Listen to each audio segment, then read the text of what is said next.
Job లేక ఇబ్బంది పడుతున్నారా? అయితే మెడికల్ కోడింగ్ మీకు మంచి ఆప్షన్. వెంటనే కాల్ చేసి కోర్సులో జాయిన్ అవ్వండి.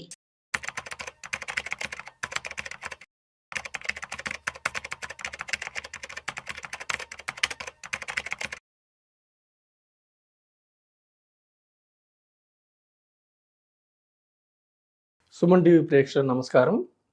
ఈరోజు మన ఎపిసోడ్ ఏమిటంటే, నేను గత కొంతకాలంగా ట్రేడింగ్ వద్దు, సేవింగ్స్ వద్దు, ఓన్లీ ఇన్వెస్ట్మెంట్ అని ప్రమోట్ చేస్తున్నాను. ట్రేడింగ్ ఎందుకు వద్దంటున్నాను, సేవింగ్స్ ఎందుకు వద్దంటున్నానంటే, ట్రేడింగ్లో ఏమిటంటే మనకి అది కాంట్రాక్ట్స్, అంటే ట్రేడింగ్ కూడా మనకి సెబీ అండర్లోనే ఉంటుంది, సెబీ రెగ్యులేటెడే. కానీ ట్రేడింగ్ ఏమిటంటే కాంట్రాక్ట్స్, హై నాలెడ్జ్ కావాలి. అలాగే సేవింగ్స్లో ఏంటంటే వడ్డీ రేట్లు తగ్గిస్తూ ఉండటం వల్ల ఇంకా తగ్గటం వల్ల మీకు ధరల పెరుగుదలని అందుకోలేరు, కాబట్టి సేవింగ్స్ వద్దంటున్నాం. ఈ ట్రేడింగ్ వద్దు అనటానికి మనం ఒక 2 ఎగ్జాంపుల్స్ చూద్దాం. అసలు ప్రపంచ మార్కెట్స్కి పెద్దన్న అమెరికన్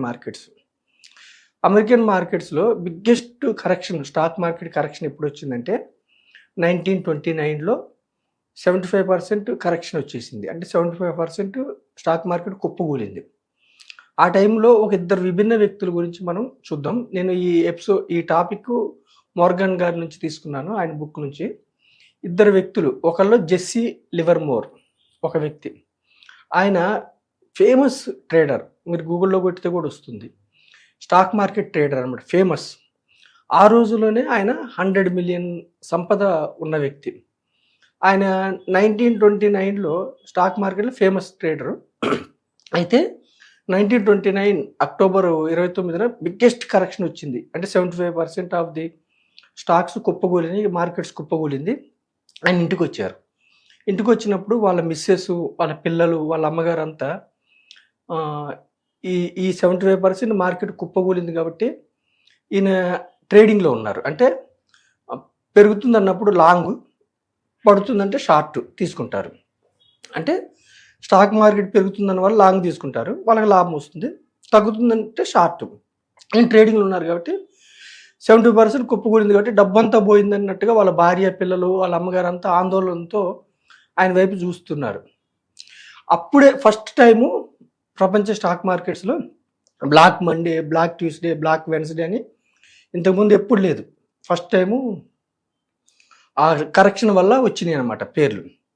అయితే ఆయన తీసిన తర్వాత వాళ్ళ ఆందోళన గమనించి ఆయన నవ్వుతూ ఉంటే, ఏమైంది, మన డబ్బులు పోలేదా మొత్తం అని వాళ్ళు అడిగితే, ఆయన నేను షార్ట్ తీసుకున్నాను, సో నేను ఐఎమ్ సేఫ్, పైగా richest person in American country, ఈ యొక్క స్టాక్ మార్కెట్ కరెక్షన్ వల్ల అయ్యాను అని ఆయన వెరీ హ్యాపీ. అంటే ఆయన ముందే కరెక్షన్ ఎక్స్పెక్ట్ చేశారు, షార్ట్ కొట్టారు.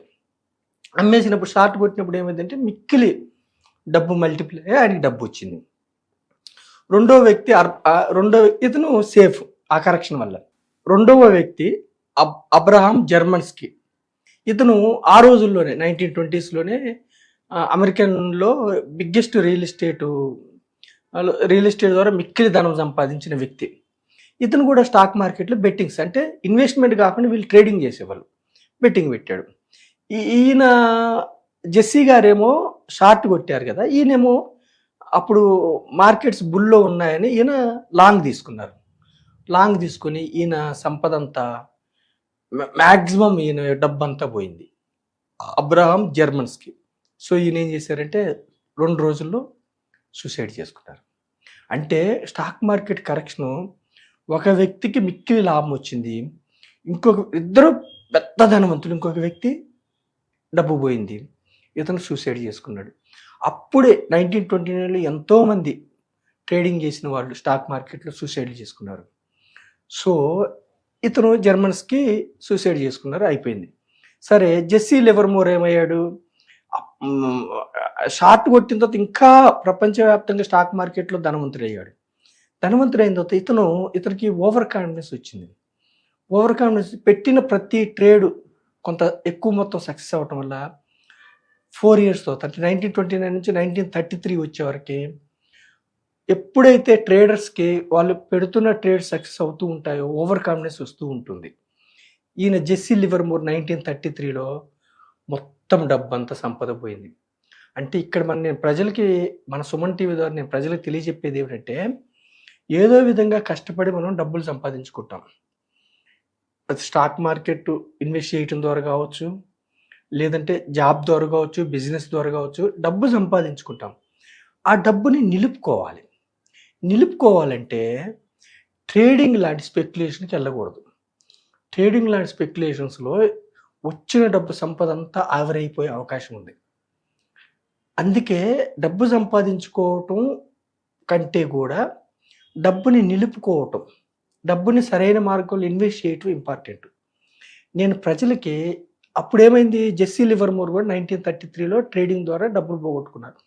ఇప్పుడు కూడా ఈ రోజుల్లో కూడా మన సెబీ ఏం చెప్తుందంటే 100 మంది ట్రేడ్ చేస్తుంటే 92 మెంబర్స్కి డబ్బులు పోతున్నాయి రిటైల్ ఇన్వెస్టర్స్కి అని చెప్తున్నాను. సో నేనేమంటున్నానంటే, ట్రేడింగ్ చేస్తే ఒకసారి రావచ్చు, 2 సార్లు రావచ్చు, ఒక్కోసారి 10 సార్లు కూడా రావచ్చు. కానీ ఒక్కొక్కసారి మొత్తం డబ్బులు పోయే అవకాశం ఉంది. మీకు సక్సెస్ అవుతున్న కొద్దికి మీరు బెట్టింగ్స్ అంటే పెంచుతూ ఉంటారు. ట్రేడింగ్ వాల్యూమ్ అంటే ఎక్కువ డబ్బులు పెడుతూ ఉంటారు. అప్పుడు ఏమవుతుంది, లాస్ట్లో ఒకటే దెబ్బకి మొత్తం తుడుచుకొని పోయే అవకాశం ఉంది. సో స్టాక్ మార్కెట్ని ప్రిడిక్ట్ చేయటం ఎవ్వరి వల్ల కాదు. అంతిమంగా స్టాక్ మార్కెట్దే విజయం. కాబట్టి నేను ప్రజలకి ఏం చెప్తున్నానంటే, ట్రేడింగ్ వద్దు. ట్రేడింగ్లో స్పెక్యులేషన్లో మీరు ఊహిస్తారు పెరుగుతుందనో తగ్గుతుందనో కొన్ని మ్యాక్రో కారణాల వల్ల, ఇంకొకటి వల్ల. కానీ మీ యొక్క సంపద మొత్తం ఆవిరైపోయే అవకాశం ఉంది. కాబట్టి ట్రేడింగ్ వద్దు. వారెన్ బఫెట్ గారి సంపద ఇన్వెస్ట్మెంట్ ద్వారా సృష్టించుకున్నారు. జుంజునవాలా కూడా ఇన్వెస్ట్మెంట్ ద్వారా సృష్టించుకున్నారు. ఇన్వెస్ట్మెంట్ స్లో ప్రాసెస్, అంటే బోర్ కొడుతుంది. వెంటనే రాత్రి రోజులకి డబ్బులు రావు. కానీ ఇన్వెస్ట్మెంట్లో ఏమిటంటే, మీకు ట్రేడింగ్లో అయినట్లుగా మొత్తం సంపద ఒక్కరోజు 2 రోజులు పోయే అవకాశం లేదు.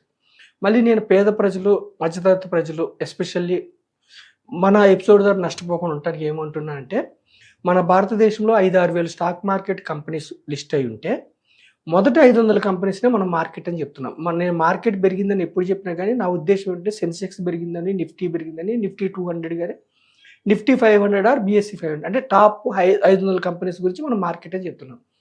ఈ యొక్క టాప్ 500 కంపెనీస్ మార్కెట్ విలువ 460 లక్షల కోట్ల పైనే. అంటే మీరు ఒక 500 కంపెనీస్లో ఓనర్షిప్ తీసుకున్నారనుకోండి, స్టాక్ మార్కెట్ జీరో అయితేనే మీకు డబ్బులు పోతాయి. షార్ట్ పీరియడ్లో నష్టం వస్తుందంటే నష్టం వస్తుంది, 100, 90 అవుతుంది, 80 అవుతుంది, కానీ జీరో కాదు. అంటే ఇన్వెస్ట్మెంట్లో ఏమిటంటే డబ్బు జీరో కాదు. మనం ఏం చెప్తున్నామంటే, ఇన్వెస్ట్మెంట్లో కూడా ఏం చెప్తున్నామంటే, పెన్నీ స్టాక్స్ని అవాయిడ్ చేయమని చెప్తున్నాం. చిన్న స్టాక్స్లో మీకు లిక్విడిటీ ఉండదు. అంటే కృత్రిమంగా పెరుగుతున్నా కానీ, అంటే లిమిటెడ్ వాల్యూమ్ ట్రేడ్ అవుతాయి కాబట్టి కొంతమంది కొంటే పెరగవచ్చు. కానీ మీరు అమ్ముతా ఉన్నప్పుడు బయ్యర్ మీరు అమ్ముదా ఉన్నప్పుడు మీరు సెల్ చేస్తున్నప్పుడు బయ్యర్ ఉండకపోవచ్చు. కాబట్టి చిన్న స్టాక్స్కి దూరంగా ఉండండి.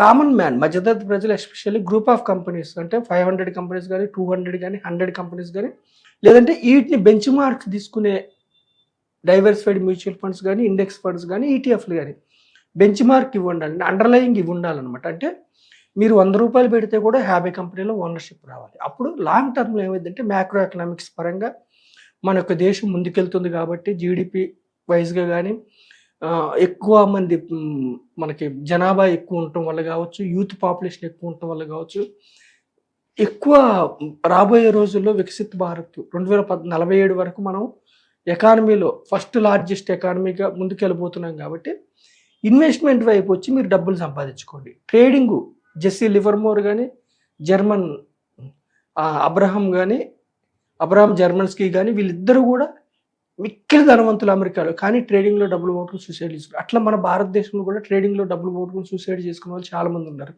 సో నా ఎపిసోడ్ ద్వారా ఏమి హెచ్చరిస్తున్నానంటే, ట్రేడింగ్ అనేది వెరీ హై రిస్కీ. హెడ్జింగ్ కోసం చేసుకోవచ్చు. అంటే స్టాక్స్ ఉండి వాటి నష్టాన్ని తగ్గించుకోవడానికి ఆపోజిట్ కాంట్రాక్ట్ తీసుకుంటే దాన్ని హెడ్జింగ్ అంటారు, అది ఓకే. కానీ నేకెడ్ కాల్స్ అంటే బై కాల్ కానీ, లాంగ్ కానీ, పుట్ కానీ తీసుకుని మీరు ఎక్స్పెక్ట్ చేస్తే ఎక్కువ డబ్బులు పోయే అవకాశం ఉంది. కాబట్టి ట్రేడింగ్ వద్దు, సేవింగ్ వద్దు, ఇన్ఫ్లేషన్ కూడా రావట్లేదు, బ్యాంక్ వడ్డీ రేట్లు. కాబట్టి ఓన్లీ ఇన్వెస్ట్మెంట్ ఎక్కడ, మీరు చిన్న ఎంప్లాయ్ అయినా, వాచ్మెన్ అయినా, ఆటో డ్రైవర్ అయినా, లేదు ఎంత కూలీ అయినా కానీ, ఎంత చిన్నవాళ్ళైనా, లేదంటే మధ్యతరగతి ప్రజలైనా, లేదంటే ధనవంతులైనా కానీ, ఒక గ్రూప్ ఆఫ్ కంపెనీస్లో ఫండమెంటల్గా స్ట్రాంగ్ ఉన్న కంపెనీస్లో మీరు డీసెంట్ పోర్ట్ఫోలియో ఒక 10 స్టాక్స్, ఒక 5-6 రంగాల్లో జాగ్రత్తగా ఇన్వెస్ట్ చేసుకోండి. లేదంటే ఇండైరెక్ట్ వెళ్ళి ఇన్వెస్ట్ చేసుకుని ధనవంతులు గమ్మని సుమన్ టీవీ ద్వారా నేను ప్రజల్ని కోరుకుంటున్నాను. Thank you.